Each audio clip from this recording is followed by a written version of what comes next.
Welcome to the Hamumu Halloween Home Horror Hoedown, the podcast where we watch scary movies so you don't have to. From award-winning to completely unknown, we take them all way too seriously. I'm your host, Mike Hummel. And I'm your host, Solange Hummel. Now, warning, we use a ghoulish number of spoilers, so watch the movies first. Second warning, we don't know anything about anything, so don't take us seriously as we take these movies seriously. Starry Eyes from 2014. Oh, you know that the movie was a problem when there's no intro whatsoever and you start with the title, bam, just like that. I don't know what to say. Here's what I want to say. Why do you think the movie was such a problem? Tell me more. Well, I think I can sum that up while also summing up the movie. Okay. Starry Eyes is about an up-and-coming actress, or at least she hopes she will be an up-and-coming actress. You know, one of the many people who have moved to Hollywood to become stars and instead are working dead-end jobs in fast food and selling their souls, essentially, to get a part. Essentially. And in this case, it's literally selling her soul to get a part. And with intention. Like, she goes to an audition. It's weird, but she puts up with the weird, which was her first mistake, by the way. She goes to a callback in which inappropriate things happen, and she says no.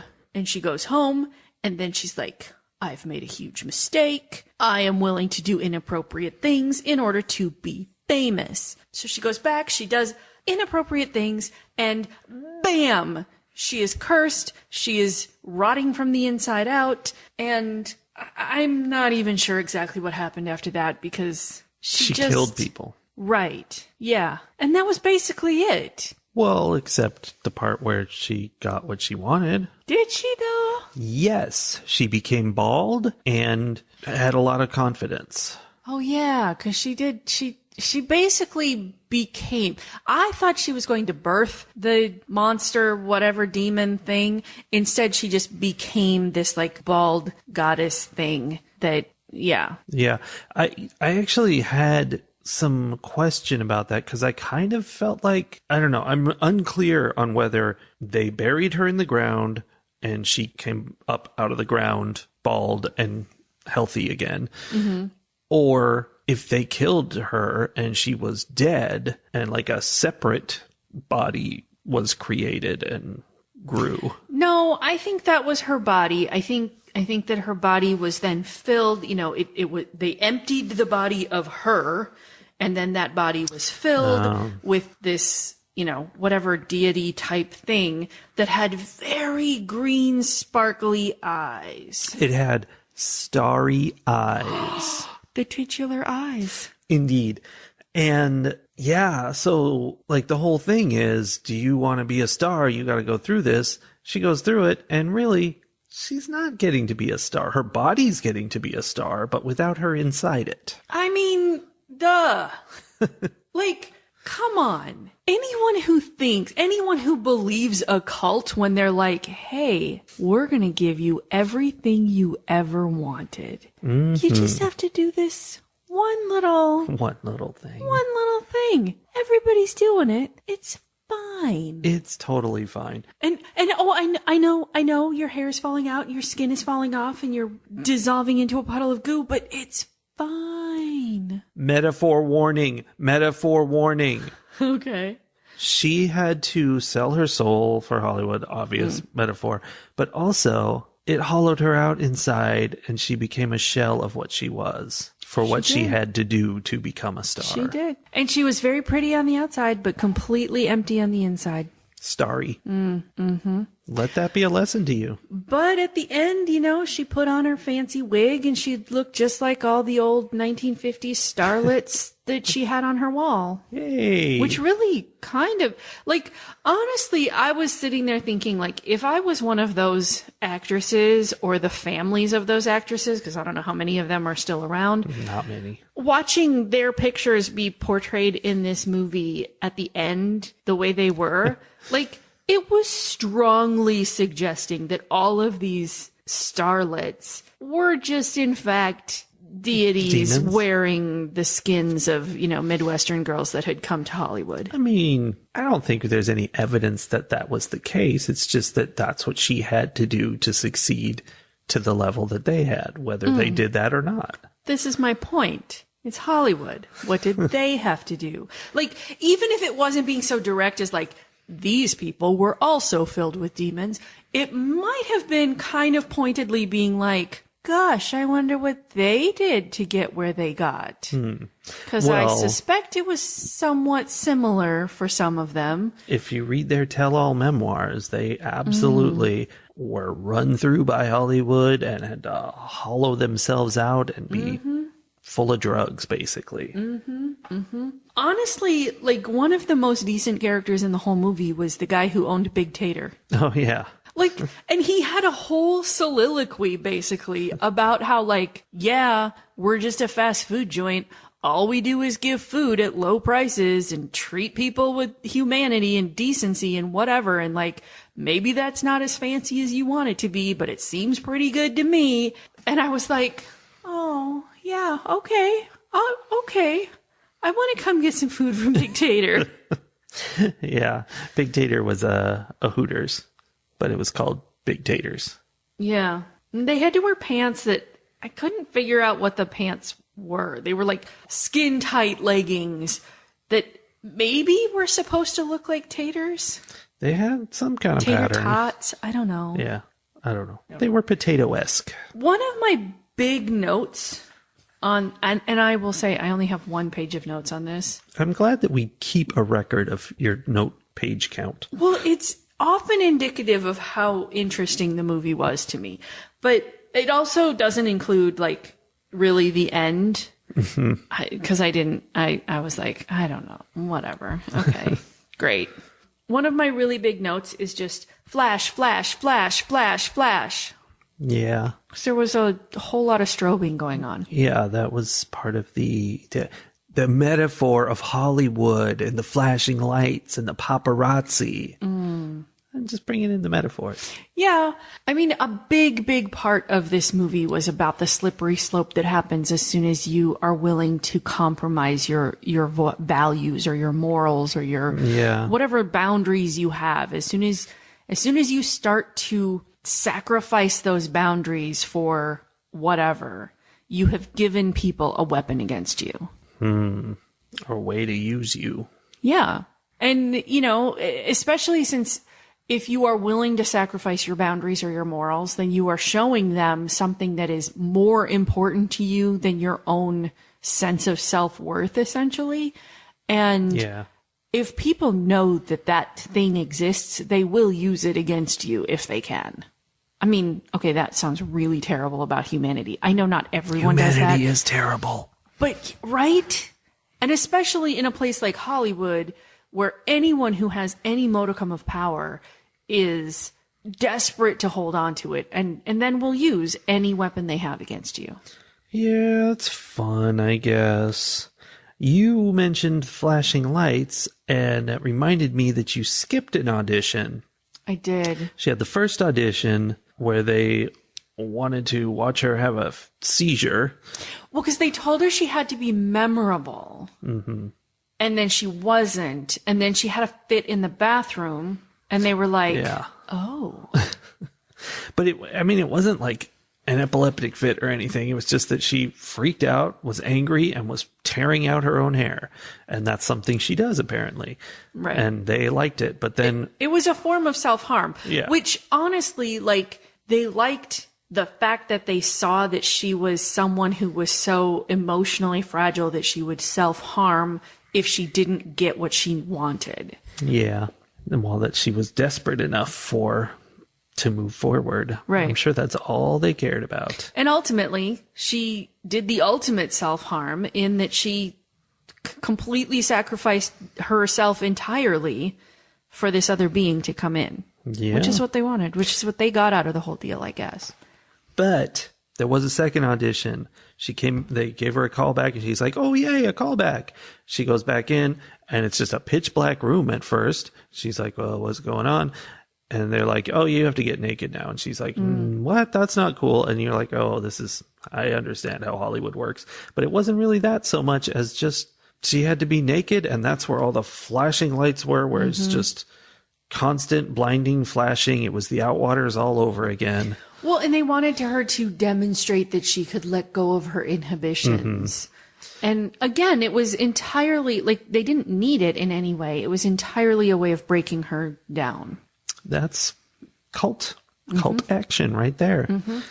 And then there was you've done so well, you're going to meet with the producer, and that's where they wanted her to do things. And the casting couch. That kind of stuff. Okay, so the whole time that she's dealing with this situation, and she's slowly sacrificing everything she believes in, she's also in an apartment with like her best friend and then a bunch of her best friends, but who she's not like super close with, or she didn't know, without her best friend as a go-between. I don't think that's where they lived. I think that was a different place that they went to. Like it was their friend's kind of group home. She complained about them being in her apartment, though. Well, yeah, they got to come over. Like they came over to watch TV all together. No, but I thought it was about the rent, because her friend was like, well, they're paying the rent and you haven't. So this, okay, I don't know. Well, maybe I misunderstood what was happening. Maybe I misunderstood what was happening. But anyway, these people confused. were in her apartment. She was at their place. Like, she didn't like them, and she was having to spend a bunch of time with them. And she was really kind of rude about it. That was understandable, because one of them was a very mean girl who just had it in for her and was just like constantly undercutting her, but trying to do it in the Midwestern kind of way where she was like pretending it wasn't mean. And then when she's like, why would you say that? She's like, oh, I don't know what you mean. What? I was just trying to be helpful. There's a part of me that by the end I was like, how much of that was real and how much of that was just this girl having this idea that she was in competition with this other actress? I don't know. I don't think that Starry Eyes, I guess her name was Sarah. I don't think that Sarah was a particularly reliable narrator. And so if we were seeing this other girl, Erin, through her eyes, Starry Eyes, then everything, and like she felt competition, then everything that Erin said, she was seeing it through this filter of like, oh, well, she's after my career. She's after my everything, the guy I like and the jobs that I'm going for and, all of this. And maybe Erin wasn't at all, because when Starry Eyes wasn't around, Erin was a perfectly normal person hanging out with her boyfriend. Well, that's true. Interesting. I mean, I never got the idea that we weren't seeing reality, but interesting theory. I think the thing that made me think that is at the very beginning, we had this scene where she is like in front of the mirror and she's, doing that body dysmorphia thing where she's like, oh, I'm so fat and I can pinch a little bit of skin here. And she's like, skin and bones, but she's finding the fat, which is really just skin. And that she's seeing something different than what we're seeing. And so I guess I kind of extrapolated that to everything else too. So all this audition stuff just had me thinking, I wonder what the audition process for this movie was like. Oh no. And I have no information on that, but I am curious. I had some of that meta thought too, where I was like, how did they find someone who was willing to let loose of her inhibitions enough to do that scene? And did they find her in the bathroom tearing her hair out after they rejected her? And they're like, let's put that in the movie. Right? I don't know. They seem pretty aware of how terrible all of that is. I think that's the premise, but still, you don't know what was going on. Yeah. Boy, that was... I ran across TikToks a whole bunch in a row that I didn't need to see about basically kind of going over the facts in various Hollywood situations, different ones, like several different ones, about child actors and how they were abused by the people they worked with. And it's like, that's just so prevalent where I don't even know how that's such a thing, but people have power over young people and they're like, guess I'll do something with that power. I mean, I would even go so far as to say that we have so many young stars and young musically talented individuals because if you get them when they're young, you can lock them into terrible contracts and terrible situations that you can then milk them for long past the times when they realize this is terrible and I shouldn't agree to this. It's too late. They already have.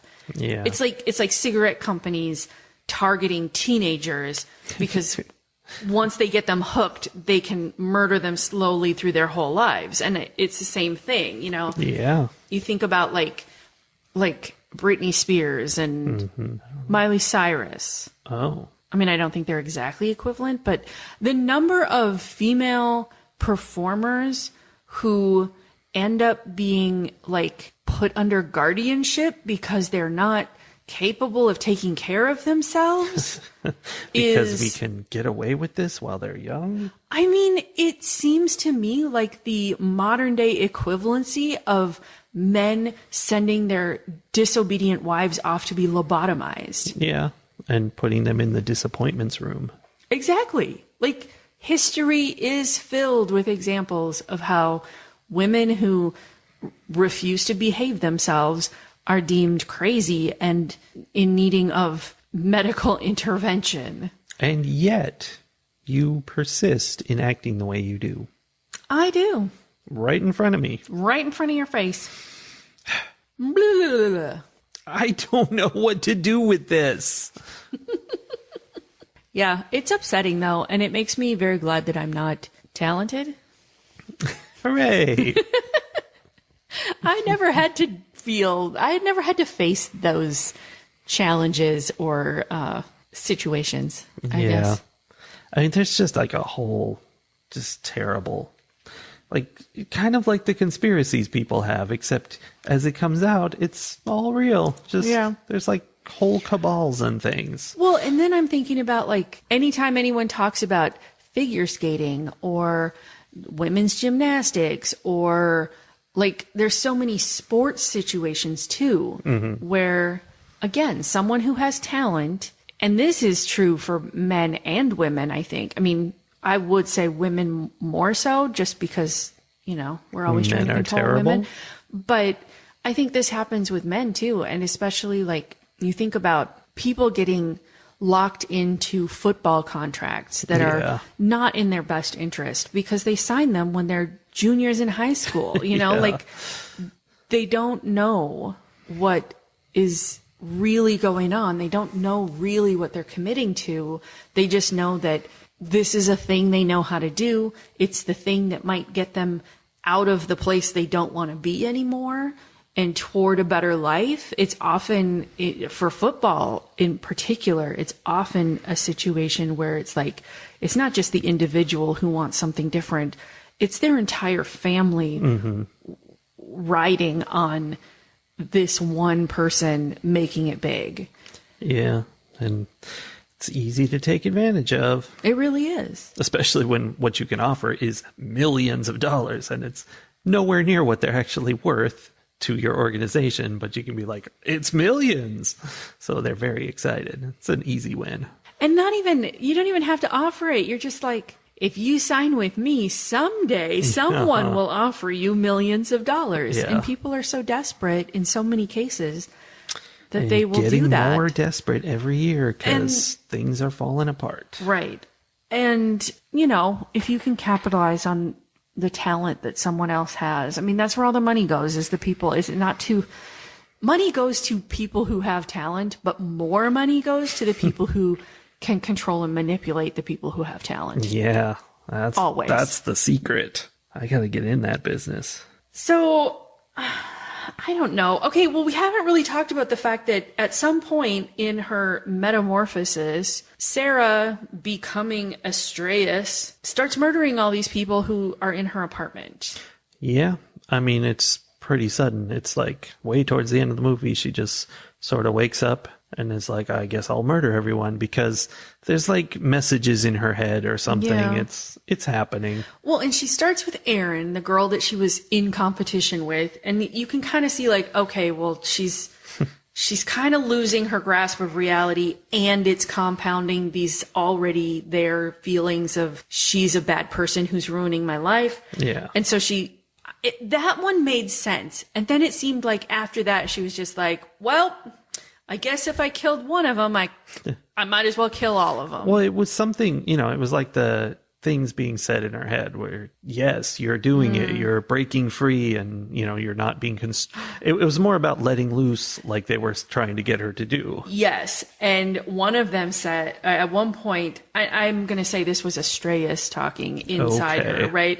At one point, Astraeus says, see what happens when you let us in? Mm-hmm. Which you get to murder people. Right. And I think you're exactly right. It was like they needed someone who was capable of that kind of lack of inhibition because that's what was necessary in order for her to give up her body and let Astraeus take it over in the way that she did. That makes sense. Like kind of the whole way down. It was just a series of more and more kind of degrading tasks just to see that they had someone who would go that far. Mm-hmm. Because if they had reached a point where she was like, nope, I'm out, then she obviously wasn't the one. Yeah. Self-fulfilling.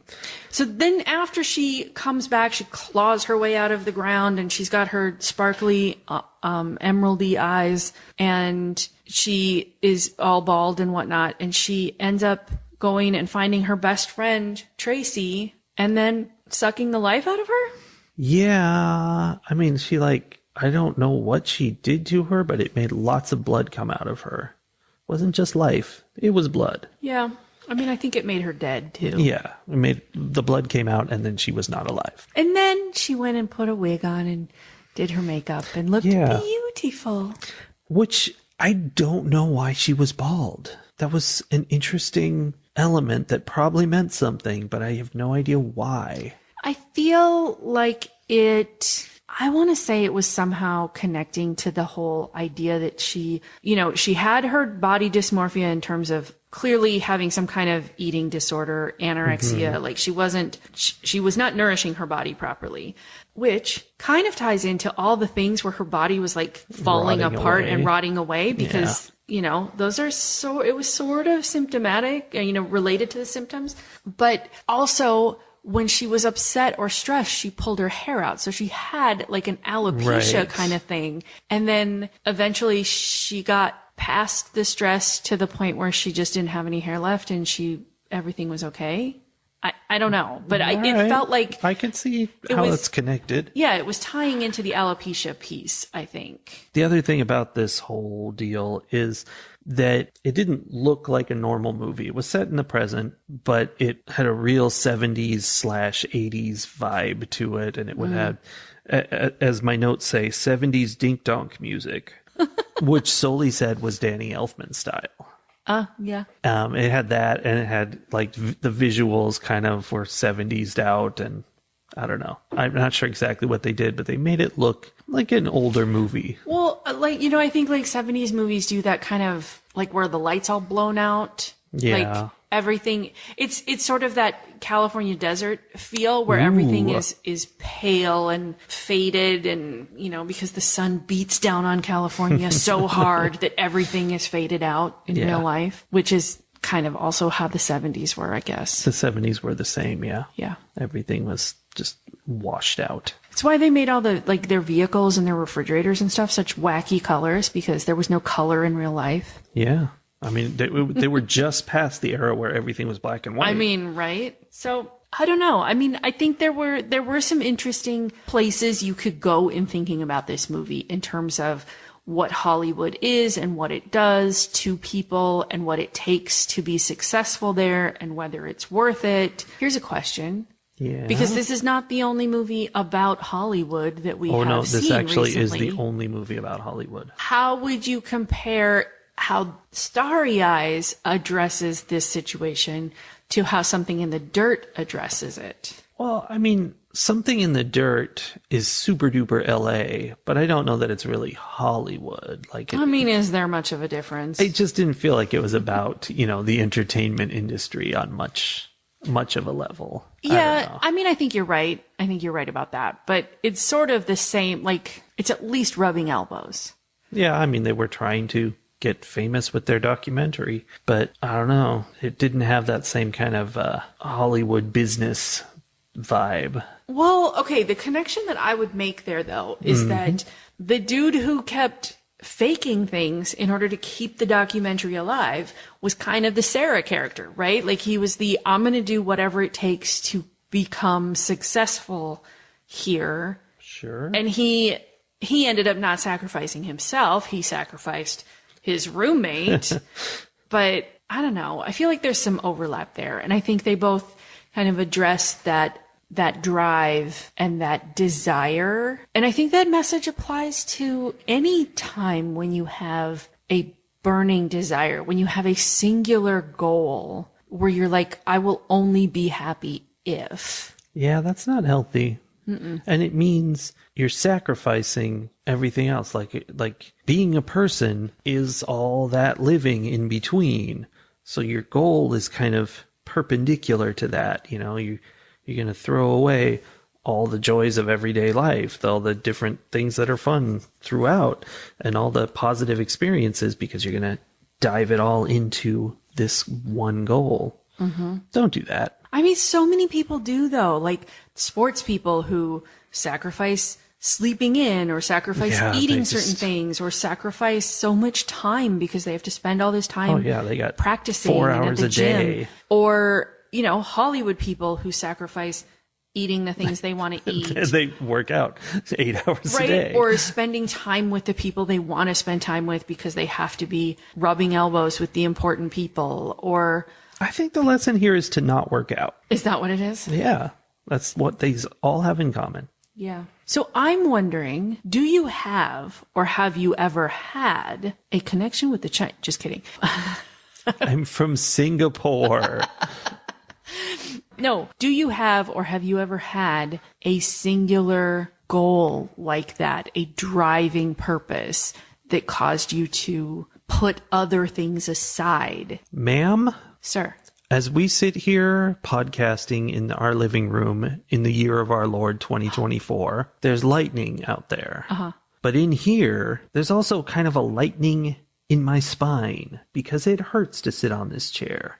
Mm. And that is a result of not any intentional action, but the sacrifice of 40 plus years of my life to sitting in front of that screen, staring at the computer, either playing or making video games, both very obsessively. And I want to be healthy, but I have just sacrificed that completely on the altar of needing that input from the computer into my brain. And so I have thrown away an important part of what it means to be a normal human being in exchange for something else. Do you feel, well, let me ask it this way. If you could go back and do it over again, knowing what you know now, but also knowing that if you don't, things might turn out differently, would you do things the same or would you do it differently? Well, what I've always said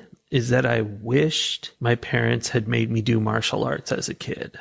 I've always thought that, just because I would have gotten into it and it would have built this, this routine and interest in my life that is involved in exercise. And I would have been a healthy boy. I hear you. And I've known you for 24 years, and I don't think your parents were capable of making you do anything. No. You can't make me agree to that. I'm just imagining, I'm just thinking about the stories I've been told about what happened when they tried to make you have tennis lessons. Nothing happened In fact, Especially not tennis lessons. no, I was scared of interacting with human beings, but I enjoyed tennis very much. My mom, however, didn't like the fact that I got mad playing tennis and frustrated. And so she's like, oh, you need therapy. And I'm like, me? But anyway. Soli, we haven't discussed your sacrificing on the altar of productivity. So here's the thing. I don't think my sacrifices have been made on the altar of a singular goal. Unless you consider that singular goal to be making everyone like me and be happy with me at all times. Oh, yeah, that's something for me too. Because, I mean, the truth of it is I get very obsessive about whatever it is that I'm doing, but I have not had a singular thing that I wasn't willing to throw over whenever it was no longer working for me. Like, even the thing that when I was a kid, I would have thought, like, I was like, oh, some people are into music, some people are into acting, some people are into sports. I'm into teaching. Like, literally, sure I were. thought that was me. That was all I was an educator. And it reached a point where I was not enjoying it. And I was like, yeah, I'm not going to do this anymore. Yeah. This isn't fun. But also, that made you go from teaching into tutoring. So you were still teaching. Right. But without the bureaucracy. See, and that's what I'm saying, though, is like, if I ever got to a thing where I'm not even going to say get, this is an ongoing thing.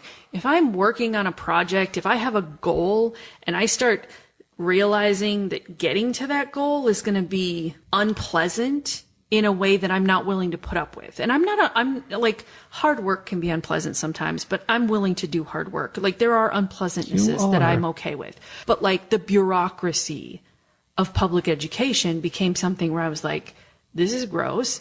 I don't like it. I don't really want to be a part of this. It's taking away from the fun of doing what I'm doing. I'm going to do something different. And I shift. And so like, my shifts are always like just a little like, well, I'm not going to teach in public education, but I'll tutor those kids. And then, well, I'm not going to be doing that, but I'm going to be, managing the kids who are in Growtopia, or, I'm going to write, I would just shift the thing that I'm doing, and then it would become my new obsession until either I've gotten what I wanted out of it, which I think was what happened with the writing piece. Because I was super obsessed about that. Yeah. And then I got a couple of short stories published, and I was like, okay, well, I've proven I can do that. That's fine. I can move on. Like, I don't need to go any further in this. I don't need awards. I don't need anyone to actually read what I've written. I want to be a big time actor like Starry Eyes. I want to be in a movie, not as an extra. I want to have one line. That's my dream. Okay. Is that a dream you're doing anything to work toward? Not a single thing, and I will never even try. Okay. But if Steven Spielberg is listening and still alive, I think, maybe. I think you're that right there was not the best way. Oh, okay. to market yourself. Let me do it better. Him. If Benson and Moorhead are listening, I would love to have a line in one of their movies. Yeah, you would. Listen, I could do it like this. Okay, ready? I'm so scared. Where are we? They're not going to hire. They have good actors in their movies. You're going to end up in the movie with the plate of vegetables for a girl to eat by. That would be fun. I mean, it's just fun. Making movies is fun unless, you're doing it for a business.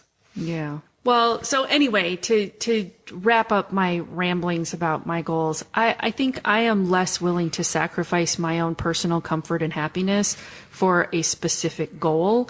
And I tend to shift my goals to be the thing that brings me joy and, comfort and whatever. That's probably the healthy.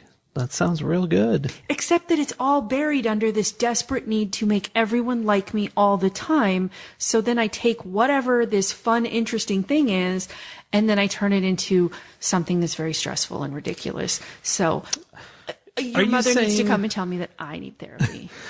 Are you saying that instead of just watching horror movies together and having a good time, you would make it into a whole podcast that we have to edit and spend hours on, and just to put it out just for no like, reason like at all. 4 people to listen to.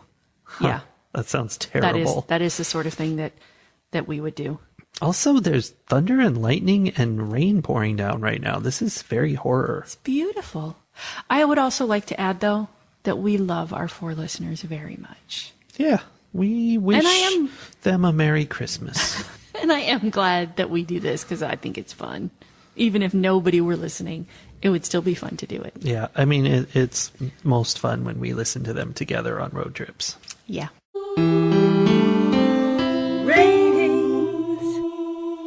I have been dreading this moment. And while we were watching the movie, usually about halfway through a movie, I'm like, okay, it's going to be a 4 or whatever. And I don't know. I just don't know what to even say with this. It wasn't terrible. It wasn't great. It was unique. It was a different kind of movie to watch. It's a movie. And the downpour has gotten crazy. There's light flashing all around us. And I say, I don't need to see it again. And I don't think it was poorly made. I'm going to give it 2.5 backyard vans out of 5. Okay, that's fair. I don't have a lot more to add about my thoughts about this movie. I didn't have a ton of thoughts about them. I think with the right people who, if you're watching this with a bunch of people who are interested in being in Hollywood and becoming stars, like they might have something to say about this. But from where I'm sitting, it's sort of like when a writer writes a book about a writer writing a book. Yeah. It's like so internal, navel gazing, whatever. And it didn't capture me in much of a way. So I am going to give this, because it wasn't a terribly made movie, it just wasn't anything that I was that impressed by. I'm going to give this 2 backyard vans out of 5. And I think I've said this a couple times recently. Someone else might really like this movie a lot more than I do. Yeah. It just wasn't for me. So that's where that is. I think that's all right. Well, this storm is getting out of hand, so we have to go run and find shelter. So we will see you all next week if we aren't washed away or struck by lightning. Ooh, I hope that was audible on the recording. It was perfect timing. All right. Well, we will be back next week with another movie. Hey, everybody, stay in the dark and something about us lighting it up or something. You're trying to make that happen, huh? It was in there in a previous episode. Okay. Bye, everybody. Bye.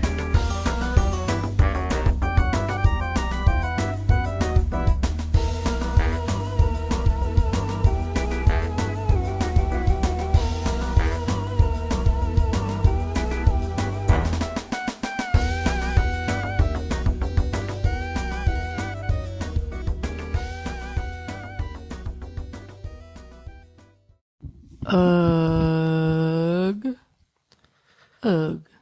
Tell me more about why you would say ugh. Ugh. Mm-hmm. Ugh. Ugh. Ugh. Well, what does ugh mean to you? Ugh.